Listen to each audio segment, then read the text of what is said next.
3 ম্যাচের ওয়ানডে সিরিজের প্রথম দুটাতে হারের পর তৃতীয় ম্যাচটাতে মাইটি অস্ট্রেলিয়া জিতেছে, সেটিও অনেকটা প্রার্থনা করেই। শরীফুলের এক ম্যাচে মাঠে নেমেই সিরিজের সর্বোচ্চ উইকেট শিকারী হওয়া আর নাহিদের 150 গতির ডেলিভারিতে ভীতু হয়ে পড়া অজি ব্যাটাররা যেন এবার একেবারেই সত্যি ভয়টা পেয়েই গেছেন। গোটা অস্ট্রেলিয়া যখন চট্টগ্রামের পথে টি-20তে ওয়ানডের অমন লজ্জাটা টাইগারদের ফিরিয়ে দেওয়ার অপেক্ষা করছে, ঠিক তখনই দেশে ফেরার পথে হাঁটছেন ক্যামেরন গ্রিন, যিনি আইপিএলে কেকেআরের সর্বোচ্চ দামি ক্রিকেটার ছিলেন। বলা হয় টি-20তে তার অলরাউন্ডিং পারফরমেন্স নাকি বেশ কার্যকরী, তবে ক্রিকেট অস্ট্রেলিয়ার চাওয়াতে কোনো কারণ ছাড়াই নাকি টি-20 সিরিজটা খেলা হচ্ছে না অজি এই তারকার।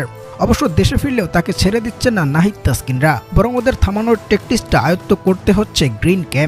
কারণ আগামী আগস্টেই যে 2 টেস্ট ম্যাচে মুখোমুখি হতে যাচ্ছে বাংলাদেশ ও অস্ট্রেলিয়া। তবে গ্রিন চলে গেলেও দলের সাথে থাকছেন টিম ডেভিড ও মিচেল মার্শের মতো তারকা প্লেয়াররা।